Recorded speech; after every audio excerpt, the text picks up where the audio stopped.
Oke, assalamualaikum warahmatullahi wabarakatuh. Dengan saya Mas Kevin Darus dengan ini 002.003 dengan saya pengampu Mas Rifan dan juga dari kelompok SGD A6. Di sini saya akan melanjutkan laporan ketiga untuk anatomi 1.3. Oke, Andre, seorang mahasiswa tingkat akhir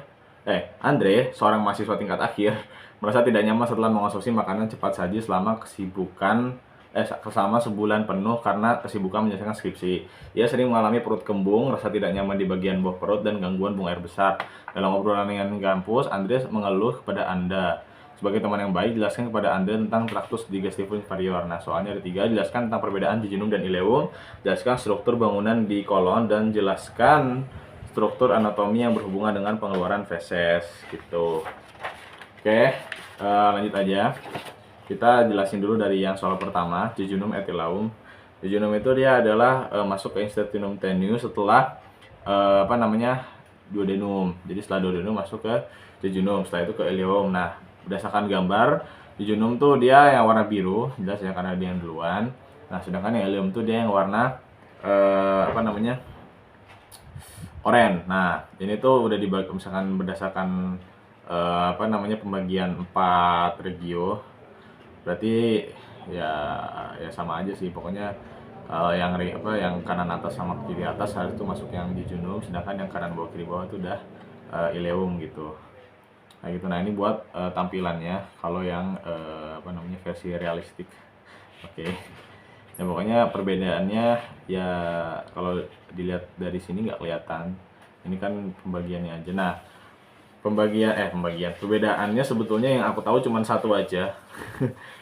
Dari kemarin tuh ditekan ini, itu adalah vasa rektanya beda. Nah, kalau vasa rekta yang jejunum itu dia lebih panjang, dan kalau ke arterinya itu dia lebih ya pokoknya dia lebih pendeknya tuh ke arterinya, sedangkan menuju ke si jejunumnya ini dia lebih panjang kayak gitu, ini lebih pendek. Sedangkan kalau yang satu lagi yang ileum itu dia vasa rektanya lebih lebih rapih gitu loh, lebih kotak-kotak dan lebih pendek, ya bisa dibilang gitulah. Pokoknya vasa rekta yang jejunum lebih panjang, vasa rekta yang ileum lebih pendek. Dan kalau dari preparat tuh kelihatan jelas gitu, lihat aja. Oke, lanjut ke bangunan-bangunan yang ada di kolon gitu ya.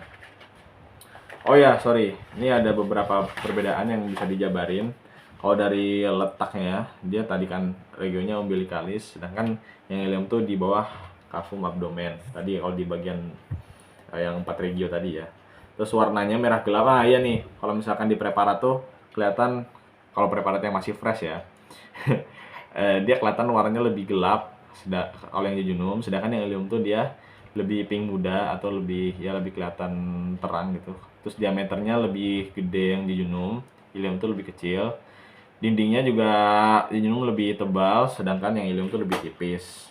Jadi vasa rektanya udah. Vaskularisasinya, nah mungkin karena vasa rektanya panjang, vaskularisasinya lebih banyak buat di yang jejunum. Oke, mungkin udah itu aja sedikit. Nah lanjut ke bangunan kolon. Buat di kolon itu sebenarnya kolon itu kan bagian dari intestinum crassum. Cuman ya udahlah, nggak usah bahas yang bagian bagian yang sekum dan appendix, langsung skip aja ke kolon. Kolon tuh di bagian naik, terus yang lurus sama yang bagian turun, sama yang simpoid. Nah, yang bagian naik kita sebut dengan ascendens, yang lurus kita sebut dengan transversum, yang ke bawah kita sebut dengan descendens. D itu turun, A itu naik. Nah, terus yang ini ada yang sigmoid, bukan simpoid, sigmoideum, kolon sigmoideum. Dan ke bagian bawah sini ini udah masuk ke rectum atau anus kayak gitu. Nah, terus ada bangunan-bangunan yang penting, ada Taenia coli. Taenia coli yang di sini Taenia coli itu Taenia yang ada di kolon. Ada Taenia omenthalis, mesocolica, dan libera. Terus ada incisura dan haustra. Incisura tuh dia pokoknya dia lekukan-lekukan yang di sini nih. Incisura tuh dia yang kan di sini kan ada bulat-bulat ini, disebut dengan haustra, sedangkan yang incisura tuh kayak lengkungan di antara haustra kayak gitu, incisura. Terus ada plica semionaris, ada appendix epicolicae, dan sulci paracolici dextra et sinistra gitu. Ini tadi proses pulmonaris coli. Gitu. Lanjut aja. Nah, langsung ke yang soal ketiga tadi mengenai pengeluaran atau feses yang rectum et analis canalis. Jadi kan soalnya apa sih? Soalnya mengenai feses ya. Ya pokoknya ada rectum sama anal, kanalis anal gitu. Nah, buat yang analis itu dibagi jadi beberapa bagian. Kalau yang rectum tuh dia masih bagian dalam, sedangkan yang anal itu udah bagian perbatasan dengan kulit. Makanya dia epitelium menyusunnya juga beda. Kalau yang dalam itu dia masih belum terkornifikasi, sedangkan yang luar itu udah masuk ke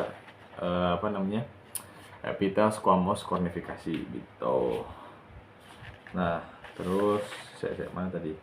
Nah, kanalis analis tadi ya. Pokoknya di sini ada bagian-bagiannya, ini masih rektum ya, kelihatan jelas di sini. Dia bagian rektum. Nah, ini ada linea-linea yang harus diingat. Kelihatan di sini aja ada linea pectinata. Dia perbatasan antara rektum dan juga bagian luar, bagian analnya. Gitu. Terus di sini ada linea anocutanea. Dia berarti mengandung kutan dan dia tuh udah dekat banget, perbatasan akhir banget menuju ke anal. Terus ada ini plica transversa recti ya. Terus tadi harusnya ada satu garis lagi, mana ya, pokoknya ya ada 3 garis, tapi yang penting ini aja, pectinata sama anocutanea. Nah, terus ada muskulus-muskulusnya juga yang ngebantu buat kita membuang feses. Ada musculus levator ani, musculus sphincter ani internus, dan musculus sphincter ani externus, kayak gitu. Ini tuh aja ya. Terus kalau misalkan dari luarnya, oh ya ini buat tampilan kalau misalkan posisinya ada di mana. Jadi kalau dari bagian lateral dia tuh dari sigmoid itu dia ke belakang dulu, jadi hampir ke otot apa sih, bagian pantat tuh, terus masuk ke bagian bawah sini, jadi dia ada di tengah-tengah gitu. Jadi dia ke belakang dulu baru maju ke depan dikit.